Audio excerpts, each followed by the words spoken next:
A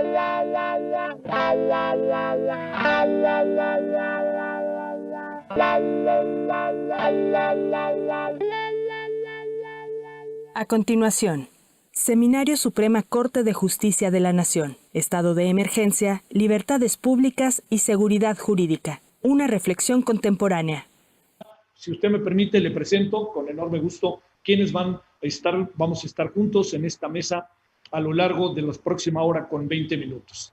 El ministro de la Suprema Corte de Justicia de la Nación, Luis María Aguilar Morales. Ministro, muchas gracias. ¿Cómo estás? Buenas tardes. Bien, muchas gracias, Javier. Bien, aquí contento de reunirnos todos para platicar de este tema, desde luego muy actual e importante. Gracias, ministro. También con nosotros el ministro de la Suprema Corte de Justicia de la Nación, José Fernando Franco González Salas. Ministro, gracias, Fernando. Muy buenas tardes. Gracias, buenas tardes a toda la audiencia que nos está viendo.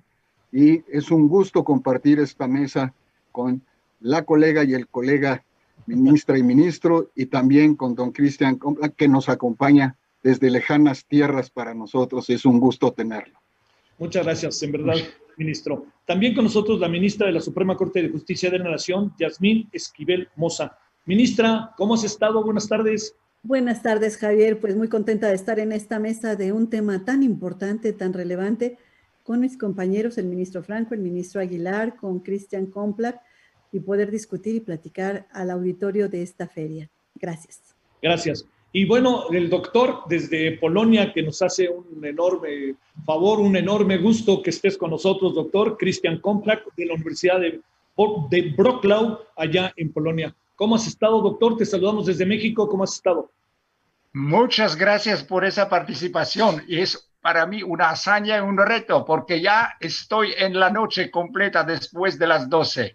Bueno, espero que tengas café a tu lado o algo parecido para poder pasar la noche. Sí, gracias. Gracias. Bueno, si les parece, sin más preámbulo, diría yo, ministro Luis María Aguilar Morales, yo creo que un punto de partida sería, bajo el Estado de Derecho, bajo las circunstancias, citaría circunstancias excepcionales requieren medidas excepcionales. Demos este punto de partida. ¿Cómo se ven las cosas? ¿Qué ha pasado con la propia Corte a lo largo de todos estos meses? ¿Qué situaciones inéditas y excepcionales también ustedes han vivido? Si te parece, ministro, adelante. Claro, Javier, muchas gracias. Desde luego, es unas circunstancias excepcionales que por lo menos en mucho tiempo no se tenía memoria que habían ocurrido. Esto es un fenómeno que ha implicado y ha afectado a todo el mundo, literalmente a todo el mundo. Y México, pues, no ha sido la excepción. Las enfermedades no conocen fronteras. Y yo no veo una grave afectación a los derechos humanos ni al ejercicio de los derechos fundamentales en nuestro país. Todos los días tenemos ciertas limitaciones o modalidades al ejercicio de nuestros derechos, de las que, por ejemplo, estamos acostumbrados. Son menores y muy pequeñas. No pasarse un semáforo porque implica detenerse y no continuar. No se puede decir que esto es una limitación a la libertad de tránsito, y una serie de medidas que se hacen precisamente para facilitar la vida social, pero también para garantizar una convivencia literalmente sana, una convivencia que permita a todos estar en una condición de salud que nos permita a su vez desarrollarnos y crecer en el país. Yo, en estas circunstancias, que son desde luego mucho más graves que cualquier otro fenómeno que se nos había presentado, se están tomando o se deben tomar las medidas que inclusive nuestra Constitución prevé. Desde 1917 nuestra Constitución previó una condición de que se pudieran dar este tipo de fenómenos con un gran acierto. Fue uno de los constituyentes, don José María Rodríguez, un coahuilense médico, que sugirió adicionar a nuestra Constitución la existencia de una institución que ahora nos resulta muy importante y muy actual, que es la que se llama el Consejo de Salubridad General. Este Consejo de Salubridad General, que está en el artículo 73, fracción 16 de nuestra Constitución, establece la posibilidad de que se tomen medidas de salubridad y de sanidad que regulen y atiendan y enfrenten con toda oportunidad este tipo de circunstancias como las que estamos viviendo. Yo, insisto, no veo aquí una limitación o una restricción de los derechos humanos, sino simple y sencillamente una modalidad para poder convivir. Cuando uno está con la enfermedad, por ejemplo, debe tener la condición de no enfermar a los demás, de ser cuidadoso. Y a la inversa, cuando uno no está enfermo, tiene que tener el cuidado de no enfermarse y tomar las medidas adecuadas, que estas pueden ser desde el cubrebocas hasta mantenerse en casa. Desde luego que hay unas afectaciones especiales, graves, importantes a la economía, que tienen que ser a veces necesarias porque implican la reunión de personas, no porque la economía en sí misma sea perjudicial, sino porque este tipo de condiciones humanas hacen que se tenga que restringir ciertas reuniones y ciertas condiciones. Yo creo que la condición especial que estamos viviendo es una condición de modalidad a nuestras libertades, no una restricción ni una suspensión de garantías. Y por otro lado, los tribunales han estado funcionando. En materia federal, los tribunales han estado funcionando y han estado trabajando, especialmente la Suprema Corte de Justicia de la Nación. Nosotros decidimos en el Pleno no suspender ni siquiera labores como la ley lo autoriza durante julio, y hemos continuado resolviendo asuntos sin detenernos, aprovechándose estas herramientas informáticas como en la que estamos ahorita, y la Suprema Corte ha seguido trabajando. Pero también los tribunales federales, los juzgados de distrito, los tribunales colegiados y los unitarios han seguido funcionando con ciertas modalidades también, muchos de ellos también en la cuestión electrónica virtual, pero yo creo que esto ha favorecido que los derechos que se tienen que proteger a través, por ejemplo, del juicio de amparo, sigan funcionando. Esto no se ha interrumpido y siguen funcionando pues con la dificultad inevitable que propicia esta condición de salud en la que todos tenemos que cuidarnos de los demás y los demás de nosotros. Es una cuestión recíproca en la que todos tenemos una responsabilidad con nosotros mismos y con los demás. Ministro Fernando Franco, ¿cuál sería, para decirlo quizás hasta de manera un poco hasta deportiva, el saque como para poder conocer tu punto de vista sobre esta etapa que estamos viviendo en el marco de la acción y trabajo de la Suprema Corte? Claro, con mucho gusto, Javier. Mira, en primer lugar yo diría que estamos enfrentando un fenómeno inédito realmente. Yo creo que ninguno en nuestras generaciones, hasta las últimas que tenemos, ¿verdad?, habíamos vivido este fenómeno. Consecuentemente, si algo se puede llamar excepcional, pues es esto, ¿no?, lo que hemos estado enfrentando todos, y además globalmente, prácticamente en todo el mundo, con diferencias obviamente de impactos de esta pandemia, pero prácticamente en todo el mundo se ha presentado. Consecuentemente, se han tenido que acudir a fórmulas en todos los ámbitos novedosas. Comentábamos hace un momento cómo nos estamos conectando con la gente. Esto es un producto natural que se nos impuso precisamente por el fenómeno. Pero en cuanto a lo que hace a la vida institucional, como lo dijo el ministro Aguilar, el Poder Judicial Federal desde el principio fue pionero en ir tomando medidas para no obstaculizar de manera severa el funcionamiento de todo el Poder Judicial Federal. Ya lo explicó él, no lo voy a repetir. Pero lo más importante para mí es que nuestro modelo constitucional y legal, y esto hay que dejarlo muy claro para la gente, esto se ha recargado precisamente en lo que es el Consejo de Salubridad General, que ya lo explicó, pero curiosamente también, aquí quien tiene una serie de facultades constitucionales y legales de la más alta responsabilidad en estos casos es la Secretaría de Salud, que también constitucionalmente tiene las facultades para tomar de inmediato decisiones para enfrentar este tipo de fenómenos, inclusive individualmente. Ya después podrá poner al Ejecutivo en conocimiento de ellas, pero la Constitución dice que la Secretaría puede, frente a este tipo de situaciones emergentes, tomar decisiones para enfrentar. Y consecuentemente esto ha hecho, como lo hemos vivido todos, que se vayan elaborando sobre la marcha decisiones para tratar de contender con la pandemia en general. Y vemos que esto también tiene relación con cada localidad, yo diría, ¿no? Y que las decisiones que se van tomando se hayan ido, digamos, agrupando y reagrupando para ver qué tipo de medidas sanitarias se deben tomar para impedir que crezca más. En este proceso surgen muchísimos factores, y entre ellos uno es que los tribunales, sobre todo los tribunales locales, no han establecido las mismas fórmulas en el mismo momento. Inclusive ha habido algunos que definitivamente pararon labores durante mucho tiempo por el fenómeno que enfrentaban.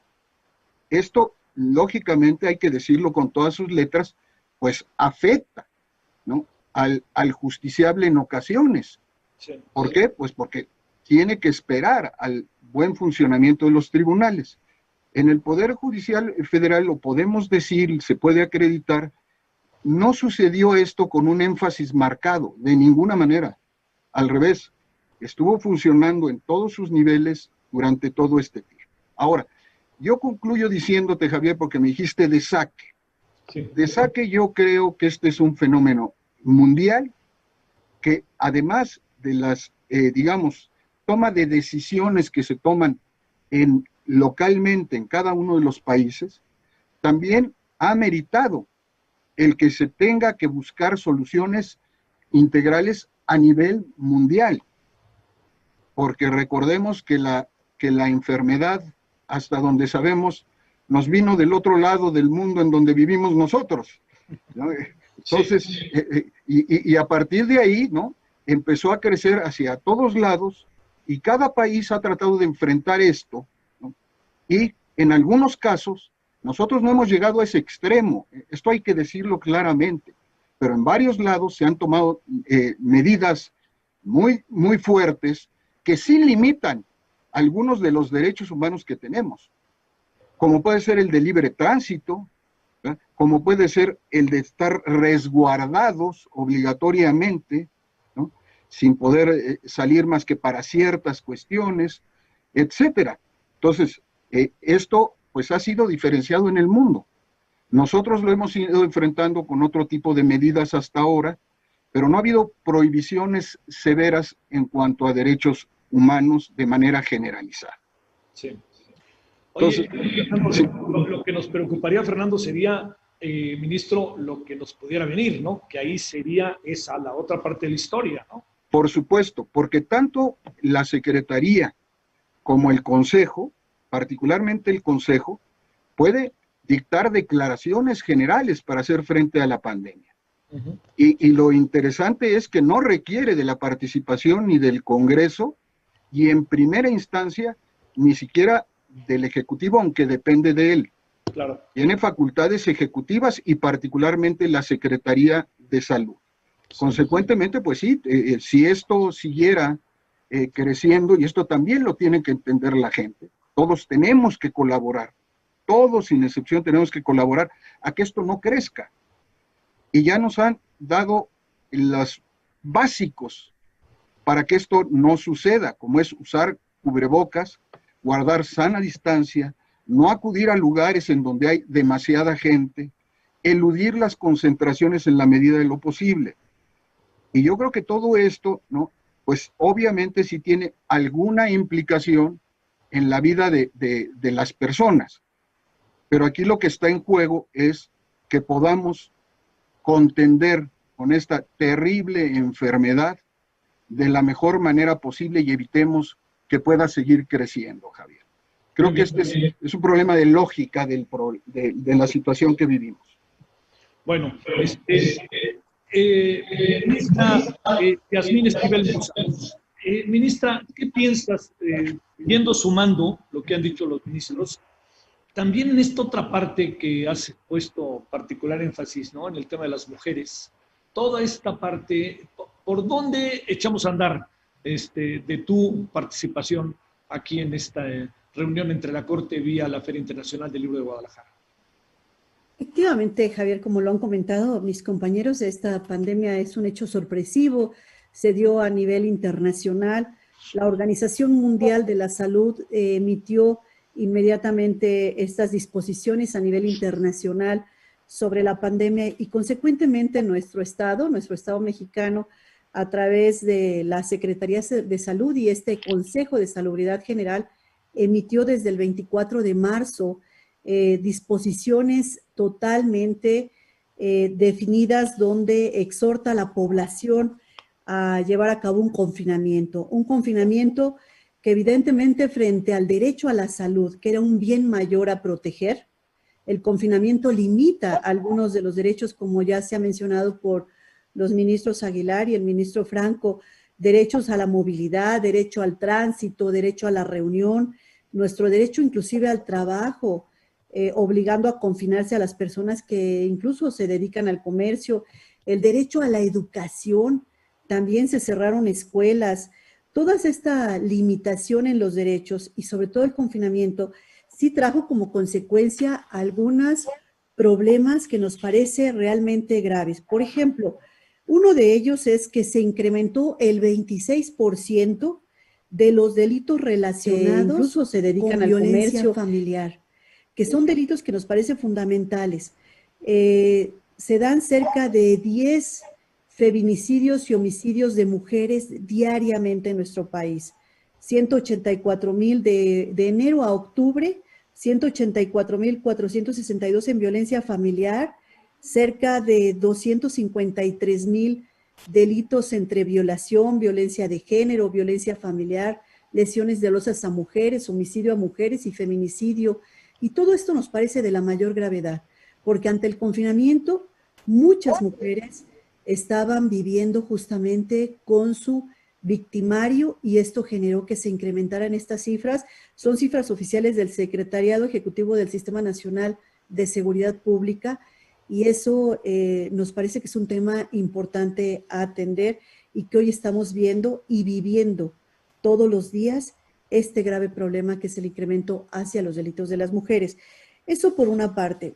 Por otro lado, dentro de los acuerdos que ha emitido, que ya son bastantes acuerdos, el Consejo de Salubridad General, algunos de ellos con mayores beneficios que otros, se ha ido de alguna manera paliando un poco estas medidas restrictivas al instalarse ya el método de semáforos, a través de esos acuerdos de semáforo naranja, semáforo rojo, se ha ido aminorando un poco estas medidas. Sin embargo, sigue siendo restrictivas.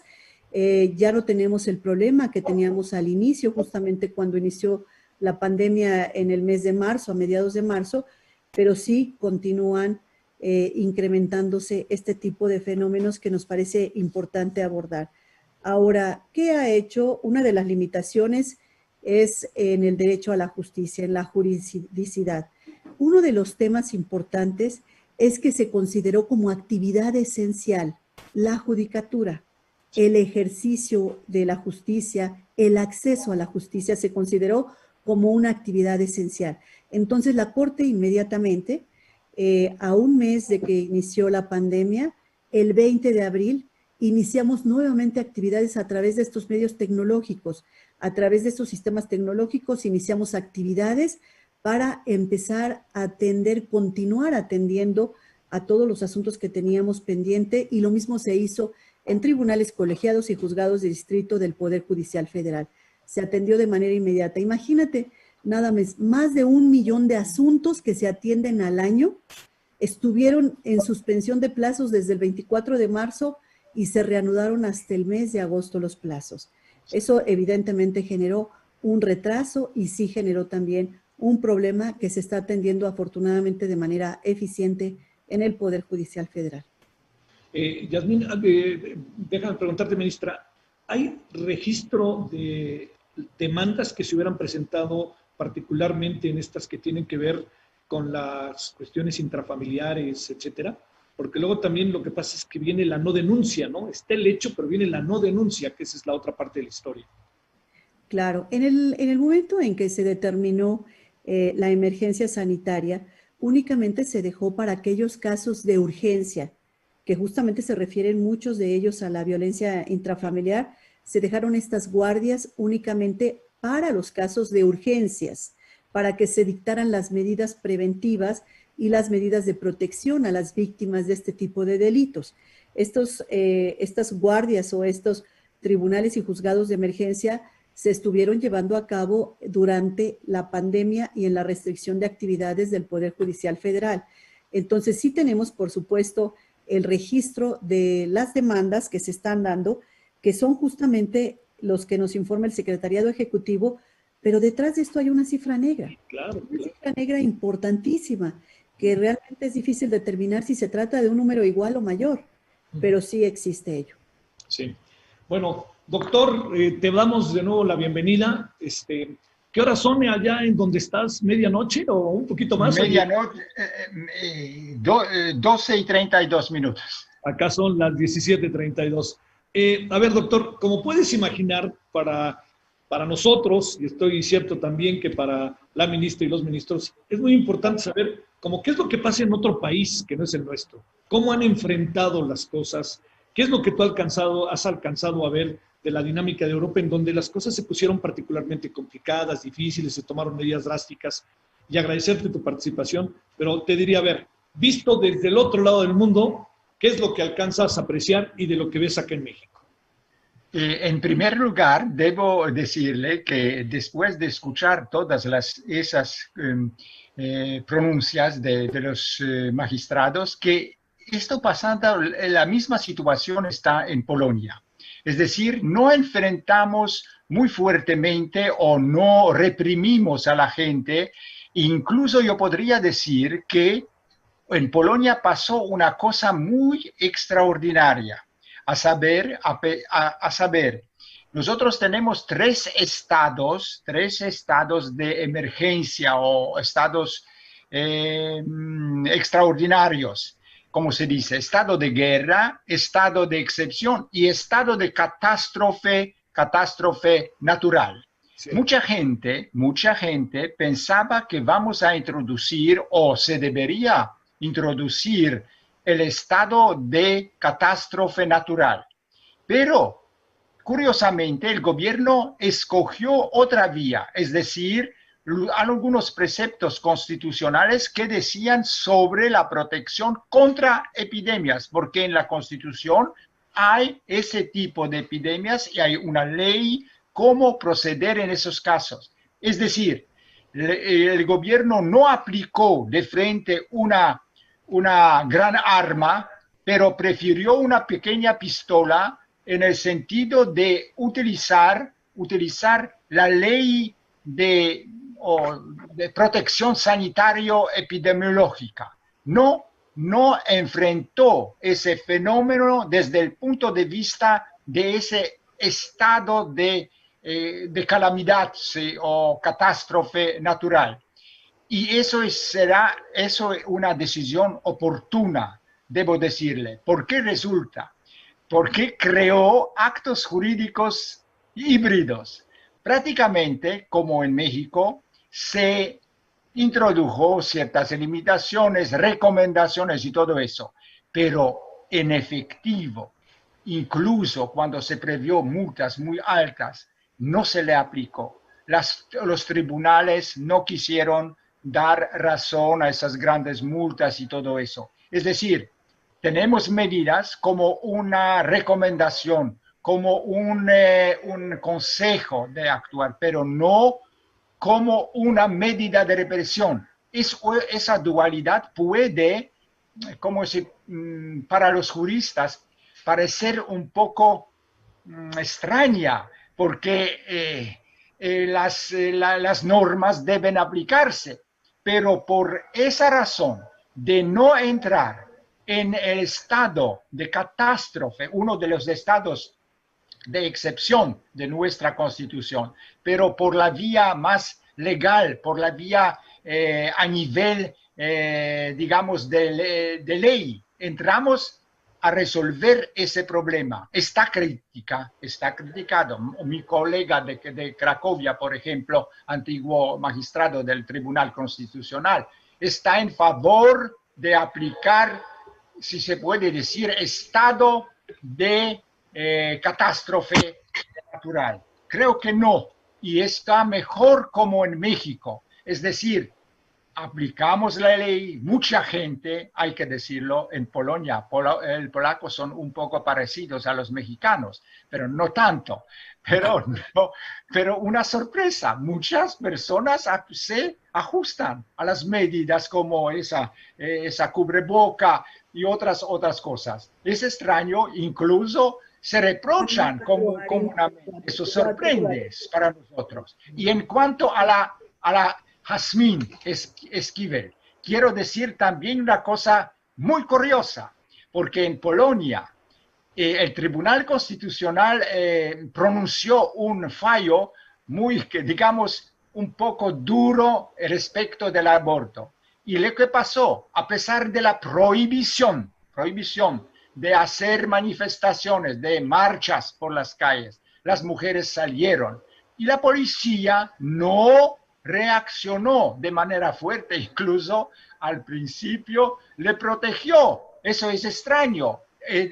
Participantes en una manifestación ilegal han sido protegidos por la policía, cosa extraordinaria porque está muchas personas contagiadas. Las posibilidades de contagio son enormes en esas manifestaciones y marchas, pero así se dio ese asunto para dar a las mujeres la posibilidad de exprimir su desencuentro, su disafección con ese fallo o sentencia del Tribunal Constitucional que, digamos, disminuyó un poco, pero no voy a discutir ahora, pero según ellas, limitó un poco el derecho al aborto.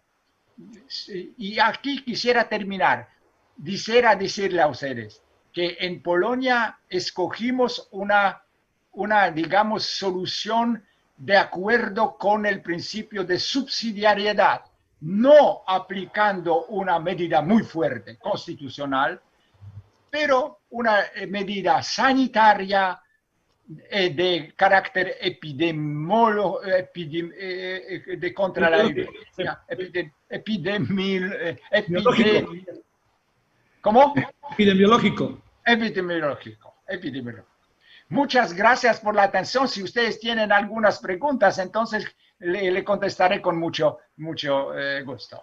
Bueno, vamos, ministro Aguilar, a ver, este tema de las que hemos entrado de repente, que en algunos estados de la República Mexicana se ha insinuado el uso obligatorio o la acción obligatoria de los ciudadanos.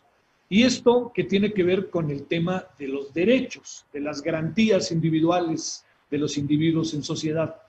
Escuchando el testimonio de lo que pasa en Polonia, pareciera que el mundo entero se metió también en la misma dinámica de hasta dónde empieza el derecho, hasta dónde empieza la libertad y hasta dónde también debemos de entender la excepcionalidad de lo que sucede. Por lo que yo escuché de don Cristian, no han sido, como en el resto de Europa o en algunos países europeos, tan estrictos, ¿sí?, que no solo impidan salir, sino hasta encarcelen y multen por hacerlo. En México no lo hemos hecho así. Yo creo que es muy conveniente que este sistema de salubridad general que tenemos previsto en la Constitución se aplique con mucha intensidad para poder regular de una manera uniforme en todo el país las medidas conforme a los parámetros o los indicadores que se vayan señalando, porque a veces da la impresión, quizá equivocada, pero da la impresión de que algunos estados toman sus propias medidas, otros toman otras medidas en circunstancias que pudieran ser semejantes. Yo creo que es importante de que el sistema que tenemos previsto en la Constitución tome ciertas medidas importantes para uniformar los criterios y por lo tanto las medidas que se deban tomar. Insisto, conforme a este Consejo de Salubridad General que está en la Constitución y que permite, como decía bien el ministro Franco, a una entidad del Ejecutivo como es la Secretaría de Salubridad, y apoyada desde luego por el presidente de la República para que se tomen las medidas pertinentes. Afortunadamente no hemos llegado a estas circunstancias tan severas como en otros países, como en los de Europa o hasta en Asia, algunos también han hecho ese tipo de medidas. Pero yo creo que el tomar ciertas medidas es que no estamos frente a una condición menor. Estamos ante una condición de supervivencia literal.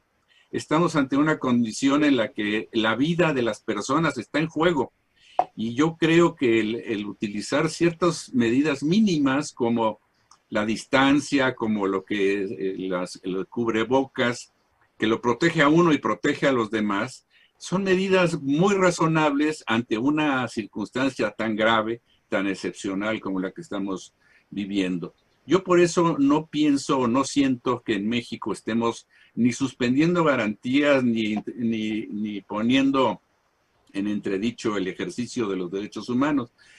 Por supuesto que se presentan circunstancias prácticas para poder funcionar tanto los tribunales, que la gente desea los tribunales. Por ejemplo, el ejemplo que ponían sobre los delitos de este tipo de violencia intrafamiliar, que generalmente van primero a los tribunales que le llamamos nosotros del fuero común, o sea, locales, que no son los federales. Generalmente llegan los asuntos a los federales ya en una segunda o tercera instancia. Pero todos estos tribunales sería muy importante o muy útil que se pusieran de acuerdo para que todos tomaran medidas semejantes en todos los estados de la República y pudieran dar una uniformidad al trato y a la forma de funcionar para evitar que se paralice también el sistema de justicia en los tribunales locales.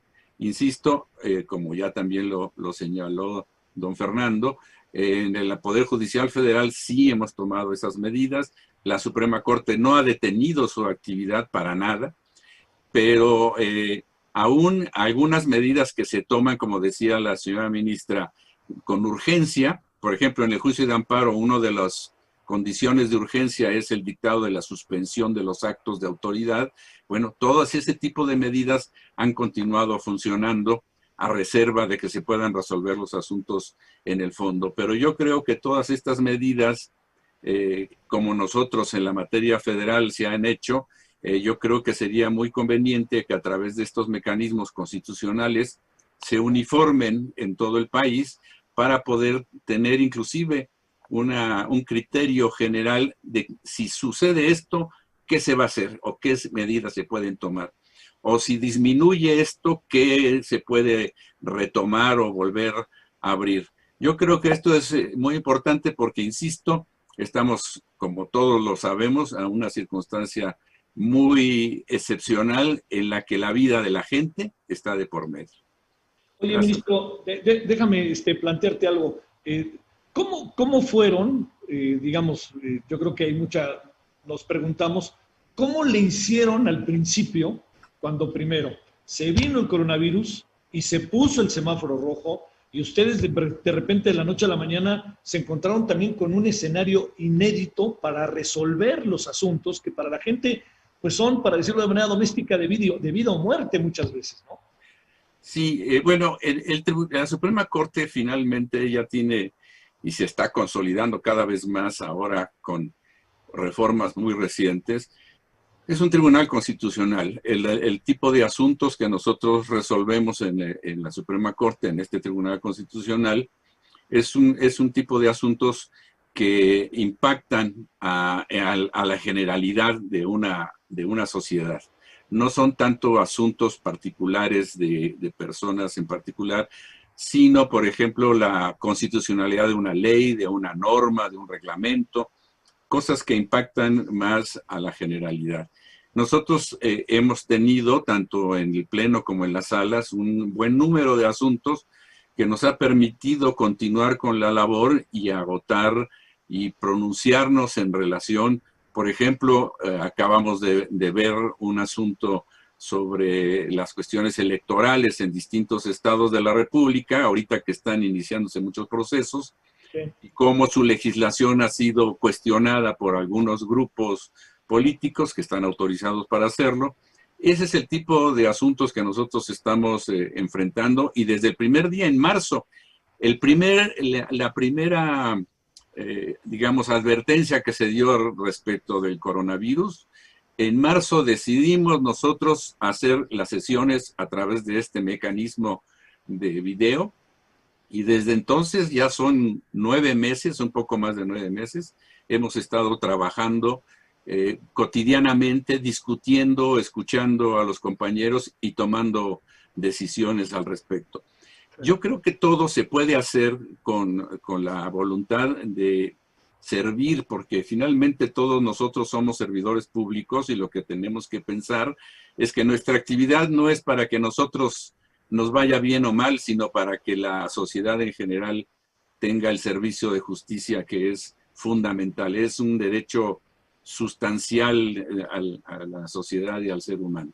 Así es que yo creo que desde ese principio fuimos muy conscientes de que teníamos que poner límites, aprovechar la tecnología, pero no detener nuestro trabajo. Y yo creo que en este sentido hemos hasta la fecha continuado trabajando y emitiendo nuestras resoluciones. Sí. Fernando Franco, ministro, a ver, dos asuntos. Uno, como pueden imaginar, es inevitable preguntarles el debate que se sostuvo respecto a la famosa pregunta, las decisiones que tomaron. Veo que todos ponen cara de sonrisa, lo que me hace pensar que no es una mala pregunta. Que yo fui el ponente, Javier. Yo fui el ponente. Bueno, a ver, vamos a hacer una cosa, porque lo medio habíamos hablado. ¿No te importa, Fernando, si nos detenemos tantito en eso y nos das tu opinión y te hago la otra pregunta, al igual que la ministra? No, ¿Sale? por supuesto, y te contestaré con lo que puedo contestar con mucho gusto. Sale. Adelante, ministro, a ver, venga de ahí. Mira, la verdad es que también, igual que lo que estamos platicando, fue una situación inédita en donde la Suprema Corte enfrentó por primera vez la petición de una consulta, ¿no?, en los términos en los que se hizo, ¿no? Consecuentemente, pues era un tema de entrada muy delicado, muy complejo, ¿no?, y que habría que resolver. Consecuentemente, la Corte lo que llevó a cabo, ¿no?, fue, en primer lugar, ¿no?, el seguir un procedimiento establecido que tiene sus especificidades muy, muy interesantes, ¿no?, y que el ministro ponente, que lo fue don Luis María Aguilar, hiciera el proyecto y nos lo presentara, ¿no? A partir de ahí se dio una discusión fundamental, ¿no?, en donde los ministros actuamos con absoluta libertad todos, ¿no?, conforme a nuestra propia convicción constitucional y frente a un tema tan complicado como ese, ¿no?, con la visión que tenemos de juzgadores constitucionales. Y el análisis se ciñó desde mi punto de vista, y creo que no hay duda de eso, ¿no?, de un análisis estrictamente constitucional. Y si se revisa la sesión pública, además que tenemos esa ventaja, no sé si Cristian sabe que tenemos el canal de televisión que es del Poder Judicial Federal.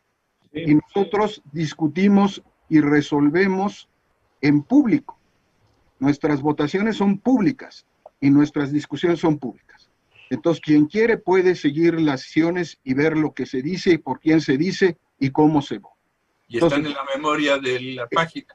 Así es, ¿no? Y se pueden encontrar. Entonces, Javier, a lo que voy es que esta fue una discusión muy abierta, en donde cada quien dio su punto de vista, ¿no?, obviamente con la base en un proyecto presentado en este caso por el ministro Luis María Aguilar, ¿verdad?, y expresamos nuestras opiniones. Que evidentemente, como en estos problemas tan complicados constitucionalmente, y en este caso socialmente también, ¿no?, expusimos nuestras razones de por qué unos considerábamos que no procedía y otros consideraron que sí procedía. Y se resolvió por la vía de una auténtica, déjame ponerlo así, decisión democrática constitucional por la mayoría de quienes votaron en el sentido que todos conocemos, que es que sí procedía. A partir de ahí, la mayoría se reformuló, digamos, ¿no?, el planteamiento en sus intervenciones, ¿no? Y el ministro Luis María Aguilar, debo decir que con gran valentía, porque, ¿no?, propuso que él engrosaría, este es el término que usamos para decir, va a rehacer un proyecto conforme a la argumentación mayoritaria, ¿no? Así lo hizo y así lo presentó finalmente. Y luego venía este otro aspecto muy particular de una función también excepcional que le dieron a la Suprema Corte, ¿no?, que era calificar la pregunta. Sí, claro. Y ahí sí teníamos facultades para rehacer la pregunta, que fue un poco lo que se hizo, ¿no?, siguiendo los criterios que fijó la mayoría. Obviamente iba a ser un tema absolutamente, era debatible, sigue siendo debatible, ¿no? Y probablemente lo será a lo largo de muchos años, ¿no?, por el tipo digamos, de materia y de decisión que se tenía que tomar. Sí. La Corte actuó y cumplió con el trabajo que le corresponde como órgano y máxima autoridad en la judicatura en materia constitucional. A ver, ministro Aguilar, ¿nos dices algo más?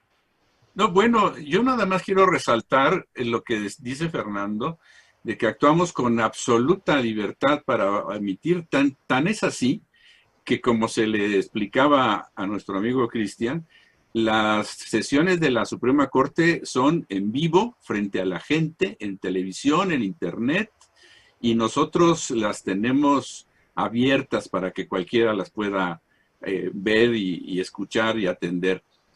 Y esto genera que nosotros, creo excepcionalmente en el mundo, votemos a favor o en contra de una posición frente a la gente. No aquí hay de que vamos a reunirnos y a ver cómo sale el proyecto. Aquí frente a la gente expresamos nuestra opinión y damos nuestro voto, lo cual para mí es una muestra de la independencia y de la claridad, con la transparencia con que la Suprema Corte de Justicia trabaja. Y ahí se pudieron ver las distintas opiniones y finalmente las votaciones a las que todos estábamos, bueno, al menos yo sin duda, esperando a saber cómo iban a ser las votaciones de mis compañeros y compañeras, desde luego, y esperando porque tampoco existe algo que es un arreglo previo.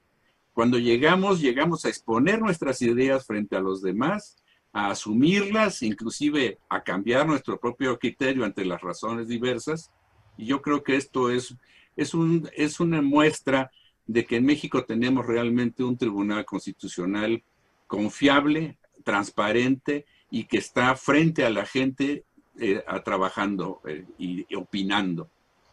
Ministra, además de una opinión también sobre esto, porque sé que fue un debate, bueno, fue público, yo decía bromeando, le digo doctor y a la ministra y a los ministros, que cualquier canal de televisión de México hubiera deseado tener el rating que tuvo esos días el canal judicial. Todos estábamos ahí viendo, empezando por la clase política, pero siguiéndole por todos lados. Bueno, una opinión más, si te parece, ministra, y agregaría otra cosa. El tema que también ha estado mucho de los trabajadores, el proceso por el cual hoy los trabajadores han pasado a lo largo de estos meses, en donde de repente se han encontrado bajo una situación inédita, ante soluciones inéditas y ante circunstancias que a lo mejor ni los propios patrones, chica o grande la empresa, habían imaginado. Esta parte que tiene que ver con lo que ustedes han recibido bajo esta perspectiva y cómo lo ven desde el trabajo que ustedes hacen en la Corte. Gracias, Javier. Sobre el tema, como yo lo he comentado mis compañeros ministros, fue un tema totalmente abierto, hubo un gran rating con el tema de la consulta, fue un asunto constitucional y democrático, como se resolvió finalmente. 6 ministros consideramos que es constitucional y 5 ministros consideraron que es inconstitucional, y todas las opiniones fueron muy valiosas, muy respetables y además todas con razones muy correctas y de fondo. Ahora, yo quisiera comentar lo siguiente. En la Constitución Federal, en nuestra Constitución, frente a la emergencia sanitaria, existen dos vías para enfrentar la emergencia. Una de ellas es justamente la que prevé el artículo 29 constitucional, la suspensión de garantías. Y esto por el comentario que hizo Cristian. En México también existe esta figura de suspensión de garantías, que por cierto, la última ocasión que se acudió a esta medida fue durante la Segunda Guerra Mundial, en junio de 1942. Y la otra vía es la que hemos comentado, que establece estas facultades que tiene el Consejo de Salubridad General y la Secretaría de Salud. Ahora bien, a partir de esa fecha y hasta ahora no ha habido cambios legislativos. Únicamente advierto uno que fue con relación al artículo 1 de la Ley de Adquisiciones, Sí. Que se dio este cambio.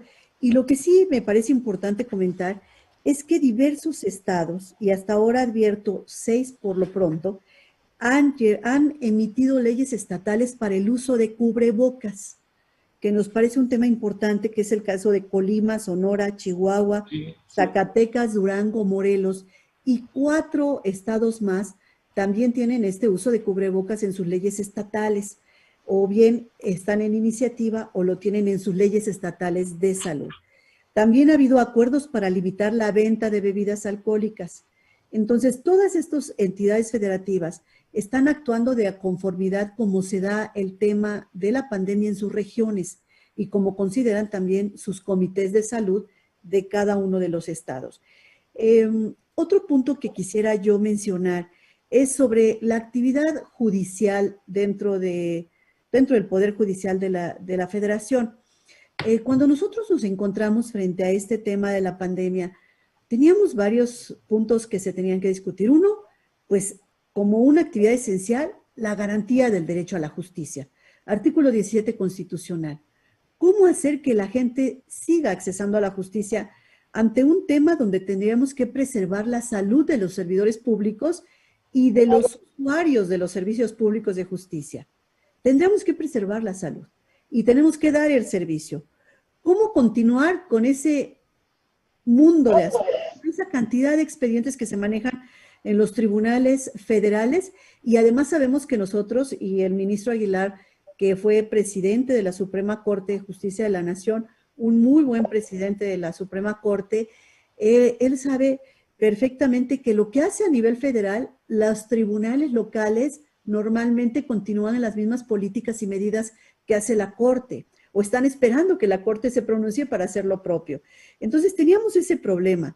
Luego teníamos el tema de las tecnologías de información. Afortunadamente, en esa época también se estableció un sistema el llamado SIS, el sistema de juicios, donde se tiene toda la información, se tenían los implementos y las tecnologías para poder llevar a cabo a través de estas plataformas digitales y continuar con el servicio. El ministro Saldívar, a través de diversos acuerdos, se llevaron a cabo la implementación de estos servicios tecnológicos y pudimos seguir dando el servicio a través de una firma electrónica, a través de plataformas y programas digitales, acuerdos, buzón electrónico, una especie de citas a través de códigos QR que se solicitan por medio de una plataforma digital. Sin embargo, yo me pregunto una cosa. Hoy tenemos un reto muy importante. No podemos hablar de una justicia digital a toda la comunidad cuando no todo México tiene acceso a Internet, cuando no todo México tiene derecho a esas plataformas digitales o tiene computadoras o tiene estos medios electrónicos para poder tener ese acceso a la justicia digital. Entonces, hoy tenemos un reto. El artículo 6 constitucional habla de que todo el país debe tener ese acceso a Internet como un servicio importante. Claro. Y no es así.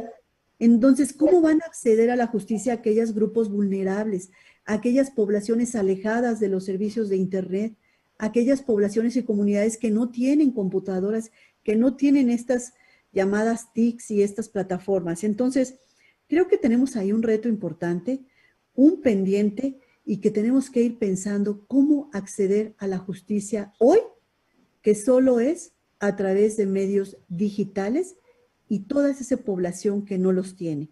Es uno de los temas que me parece que en el Poder Judicial debemos ir pensando cómo resolver.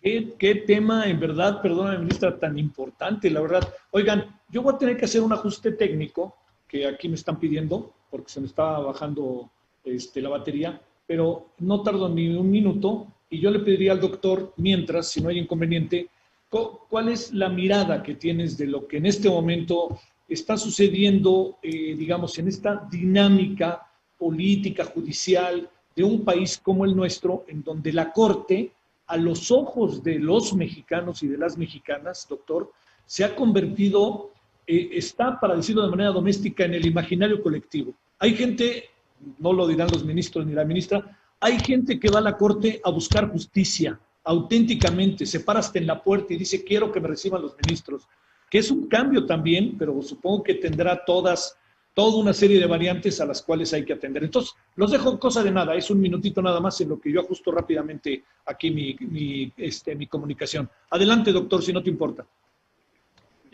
Una pregunta muy importante, pero yo quisiera decir que lo mismo pasa en Polonia, es decir, la justicia sigue, pero debo decir el 20-30% solamente puede resolver de los asuntos.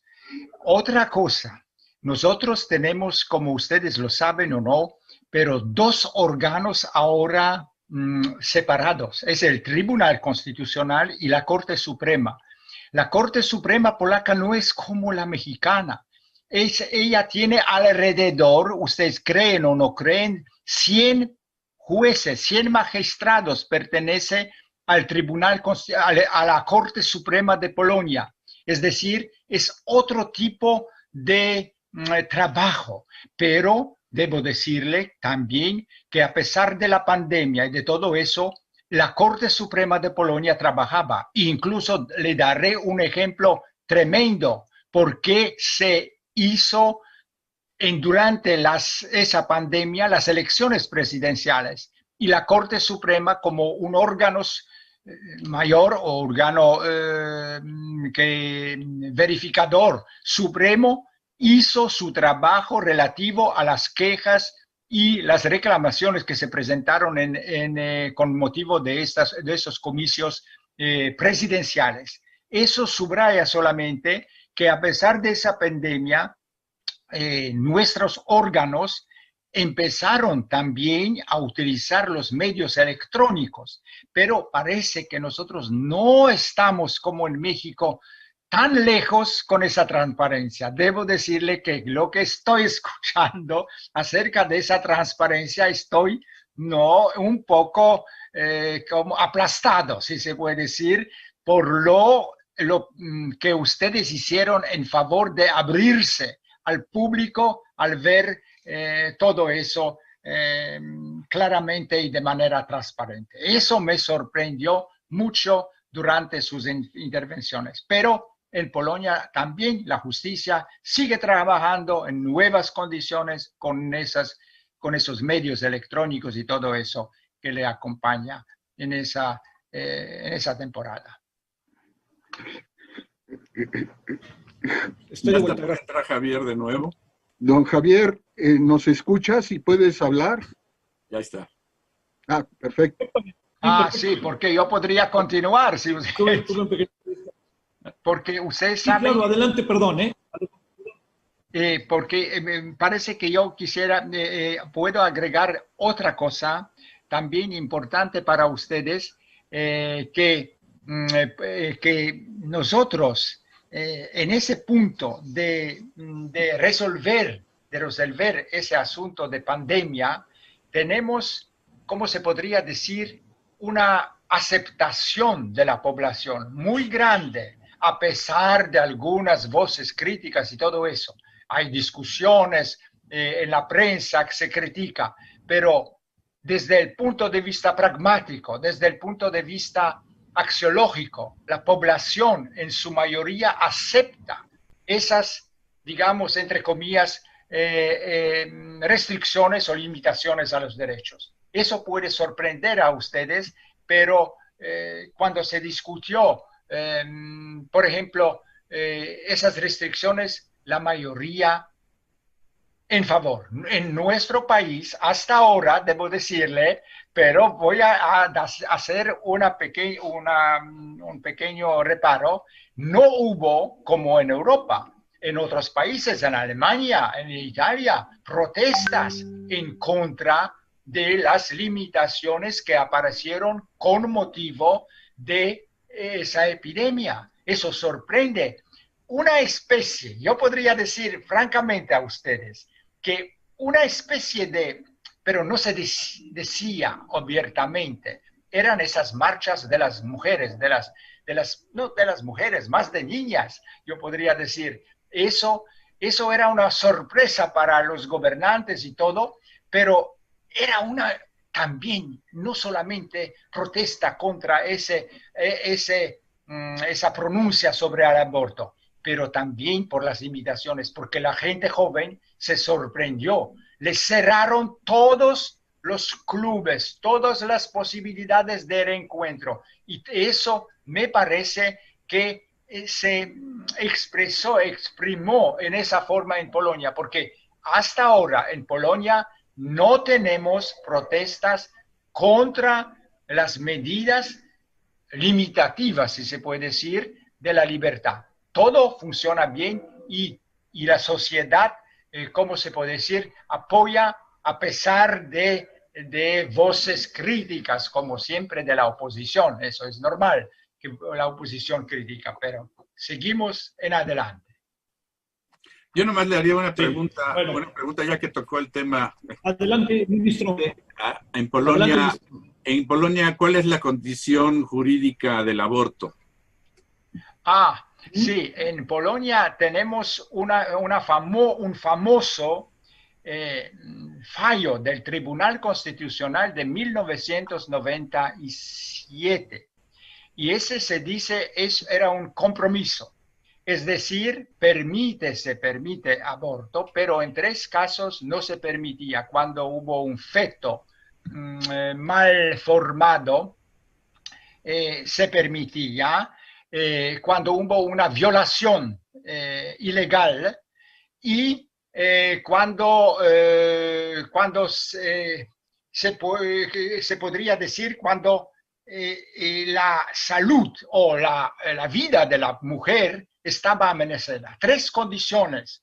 Y el Tribunal Constitucional polaco, teniendo una queja, no, digamos, cerró la posibilidad de hacer aborto en el caso, como se dice en Polonia, del feto patológico, si se puede decir. En ese caso y hubo controversia, porque siguen siendo esos dos premisas sobre la posibilidad, la amenaza para la vida de la mujer y otro es de ese tipo, pero no hizo ese abruptamente, se puede decir. Mucha gente dice que no debería tomar esa decisión durante la pandemia. Era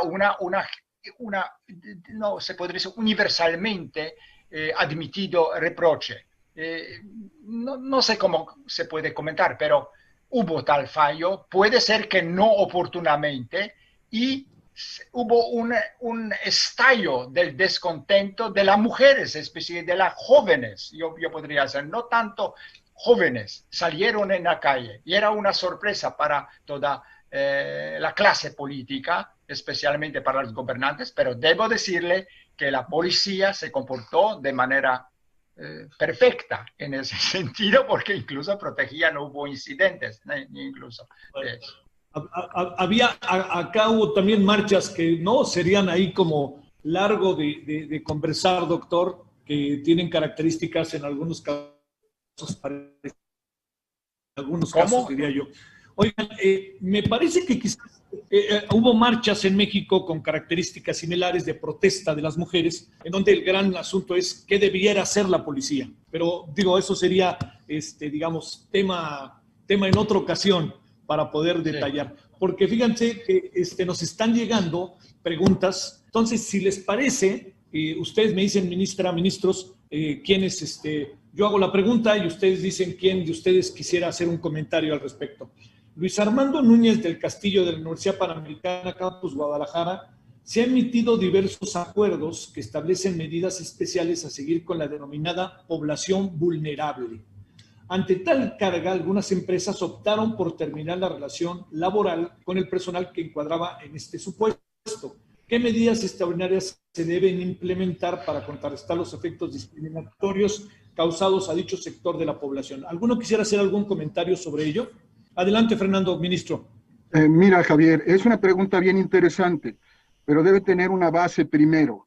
El producto de lo que está generando la pandemia en ese aspecto ha sido precisamente que muchas empresas y muchos, patrones que tienen trabajadores tengan que tomar decisiones también muy drásticas.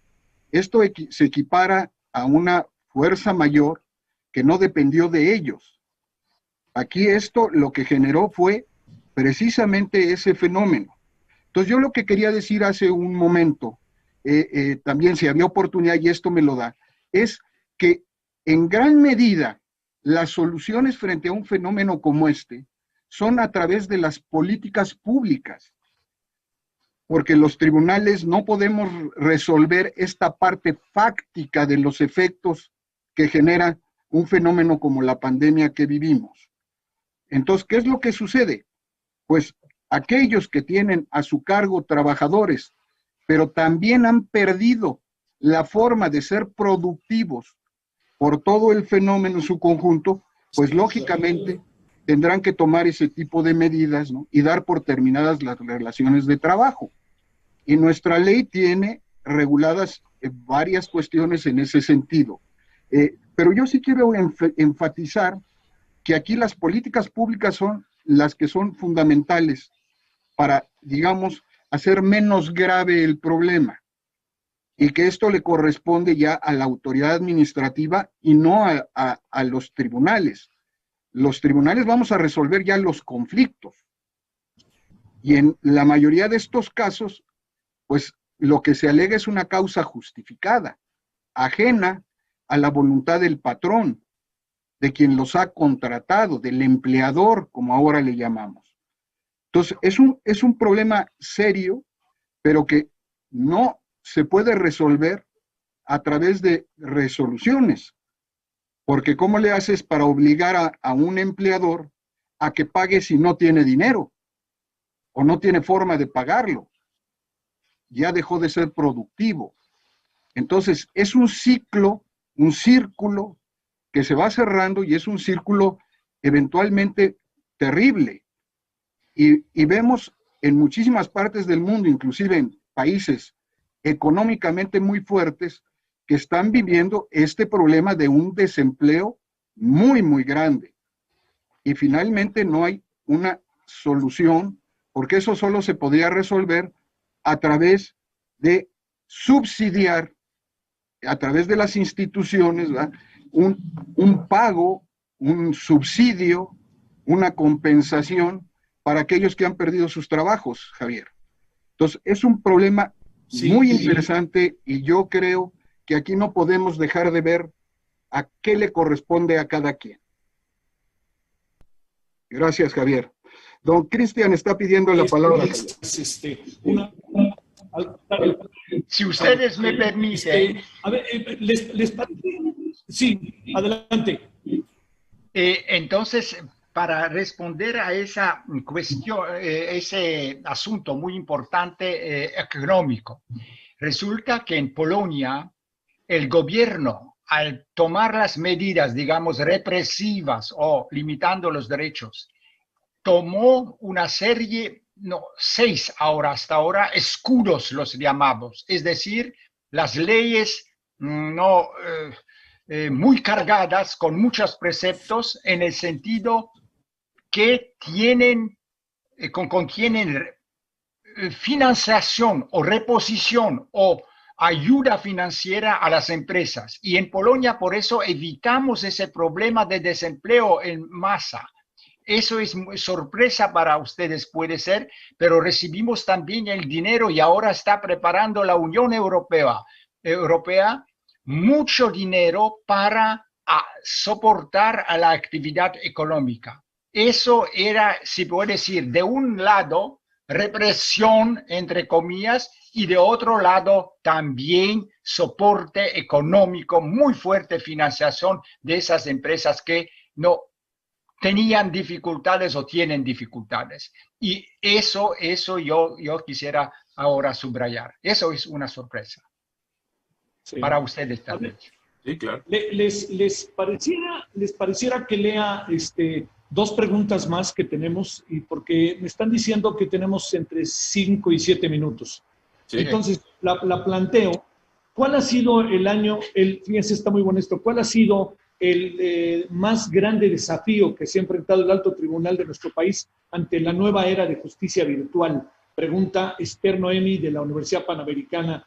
Te preguntaría a ti, ministra, ¿encuentras ahí, digamos, en el tiempo en que llevas, sé que los ministros llevan un poco de más tiempo, pero a ver, en ese relativo corto tiempo, en comparación a lo que tanto Fernando como Luis María han estado, ¿qué has encontrado? Yo creo que es mucho lo que la gente se pregunta, ¿no? ¿Qué es lo que pasa allá adentro? Y ahora sí, ¿cómo le hacen para resolver esto que se ve como un galimatías?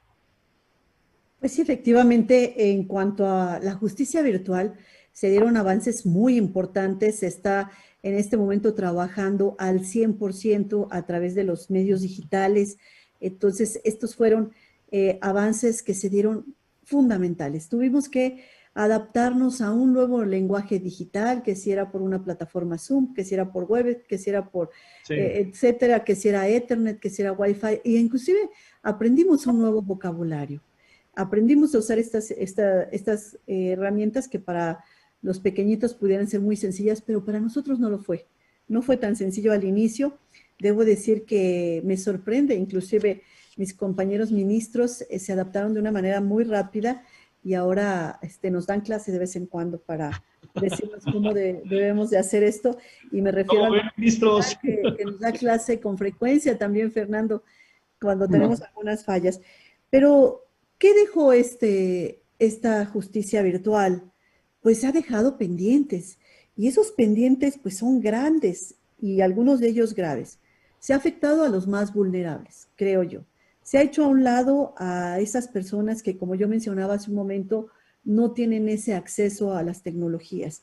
Pero por otro lado, yo relacionado a lo que señalaba hace un momento Cristian, en cuanto a lo que está pasando en su país, aquí en México, el confinamiento pues obligó y trajo muchos problemas. Y uno de ellos, por ejemplo, es el embarazo entre adolescentes, embarazos no deseados entre adolescentes. Y de acuerdo al Consejo Nacional de Población, en México se incrementó en un 20% más el número de embarazos no deseados, es decir, de aquellos 373,000 embarazos de adolescentes no deseados, se incrementaron 145,000 más en la pandemia, dice el Consejo Nacional de Población. Entonces nos parece una cifra alarmante que ha estado dejando y que, bueno, pues también se tiene que encontrar cauces y políticas para poder desarrollar y desahogar este tema que estamos viendo. ¿Qué encontramos? Pues encontramos también que los ciudadanos que son despedidos inclusive de sus trabajos, pues necesitan acceder a la justicia laboral, y esto se les ha dificultado a través de los medios digitales cuando en ocasiones no tienen ni siquiera abogado que pueda defenderlos, y los servicios de defensoría jurídica gratuita cerraron un tiempo importante en la pandemia. Entonces, todos estos temas son los retos que hoy nos enfrentamos y que tenemos que resolver.